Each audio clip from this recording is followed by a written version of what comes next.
Got a lot of good questions and comments in the first video on this subject. Here's the second one. We're going to go over some of those questions and comments and try to address them best I can. One of the things that came up a lot was, hey Brian, nice video, but you still haven't told me what to play for an 18th or a 21st or a wedding reception or a school dance. What do I play? What you're almost asking for is a set list. Now, what a set list is a predetermined list of tunes that you're going to play at a party. And although that is programming, what it's definitely not is reading your crowd. And to me, that's what it's all about.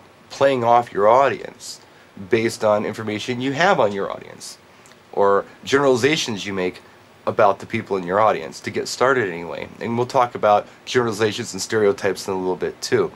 What I'm really trying to do in this video series, and I don't know if I'll do it successfully, but I'm going to try to give you guys some stuff to think about, some homework essentially, so you can go out, kind of learn the stuff on your own, and start reading your crowd your way, your style. No one else is going to do it your way because nobody programs and reads the crowd the same. Everyone does it different. Some more effectively than others. Some, it's just different. It's not better, it's just different. I've seen some great guys out there before that I thought, wow, I wouldn't have thought of that. Where's their head at? This is great. On the other hand, I see a lot of guys out there who, in my market anyway, who have been out there for a very long time, and quite frankly, I feel they still suck at programming. They take requests and they play them, and they throw a lot of stuff up against the wall and hope it sticks. That's not reading your crowd at all. That's just making a lot of bad choices as a DJ. They have no idea how to program, or if they do, they're not trying. So I'm going to try to get you to a point where you're not like that. And some of you are going to get it, some of you aren't. If you don't, maybe it's just my method of explaining it. Maybe what I'm doing is harder than a lot of other methods. I don't know. But this is the only way I know how to try to explain it. And again, we're going to kind of wing it, play it by ear, and I'm going to do the best I can with this. Now, for those of you who want to fast track on this, just keep in mind there's a certain degree of life experience that you have to have had to effectively really read a crowd. You kind of need to know what people in their 60s like, and people in their 20s like, and everybody in between. One way to learn this is to ask them. Here's something interesting. Ask your mom what she likes for music.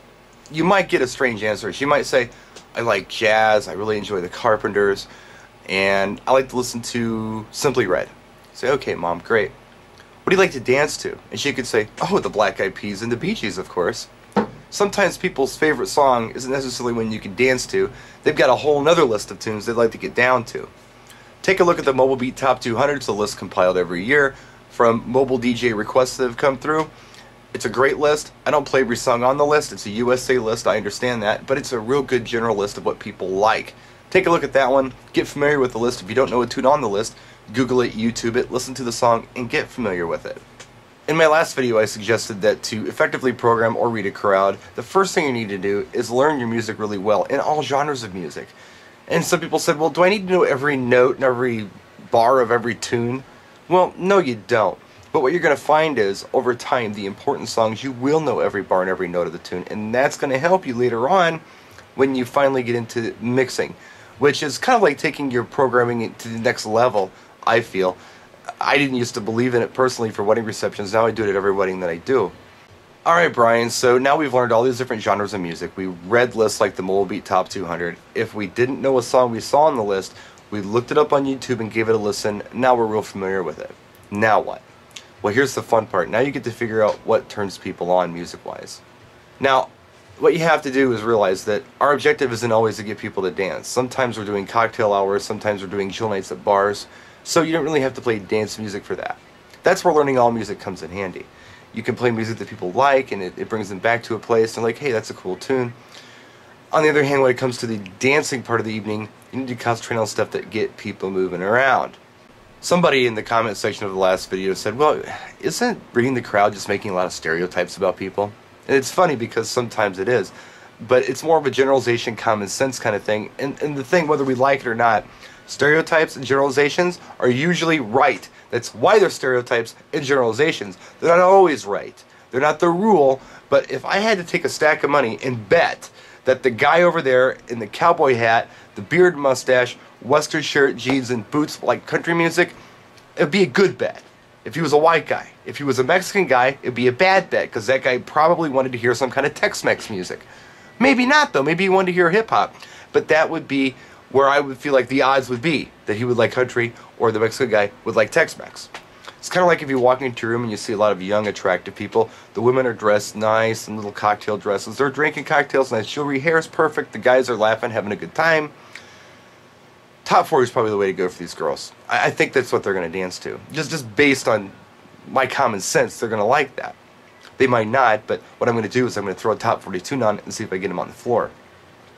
Now, where reading the crowd comes in is watching their reaction. It might be great. They might love it. Then you got to look around the room and see who else is here. Maybe there's some older people here. Maybe they're not as hip as these kids. Well, what can we do to keep these young, cool people on the floor and get these older people out? That's where reading the crowd comes in. You got to make a choice, because when you hit that crossroad to the next song, you literally have millions of different places you can go, depending on how big your music library is. What you need to do is make a good choice. You can make a lot of bad choices. You need to make a good one. And what choice you make depends on what kind of programmer you are and how you read your crowd. To wrap this video up today, I'm going to talk about playlists a little bit. Now, we talked about what they were. It's a predetermined list of music that you play at a gig. You've already got it all compiled, you just play it. A lot of club DJs do this because they know that the people at their club have gone there to see them or hear their type of music, so they put together a mix or whatever that they're going to perform live, and it's called a playlist. Most club DJs, I think, don't walk into a room to do an hour set and not have any idea what they're going to play. They kind of know. So playlists, generally for mobile DJs, I feel like is a bad idea because you're not reading a crowd. We talked about that earlier. However, I will say this, that I think sometimes we can do mini sets that we already know what they're going to be. We've tried them before, they work really well. There are some songs that you just kind of know work well with other songs.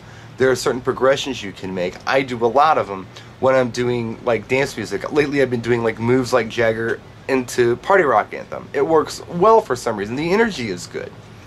Sometimes I'll do I Got a Feeling into the 79th Street Brazil Pitbull tune. That works well. Sometimes I'll do My Humps into Sexy Back. That works well. It doesn't mean that I'm a bad DJ. It means that I've just done this before and it works. Now, I switch it up a lot, and I'm only talking about 2-3 song mini sets. I don't think there's a problem with that once you kind of learn what works. It is, however, a problem to walk into a gig and have a playlist. Sometimes clients ask you to do it. When I get those clients, I usually tell them, you know what, I'm probably not your DJ. And usually if they go ahead and say, no, we want you, just do what we say, it's all cool. You show up, and usually pretty quick after you start playing, they come up to you and say, what do we do? No one's dancing. It's like, well, why don't you just let me do what I do? I read the crowd, I take requests, I play, and it's all good. But anyway, that's my rant for the day on the subject. I hope I covered more bases for some of you. Keep those comments coming and questions coming. We'll try to expand on this into a third video. Practice and enjoy.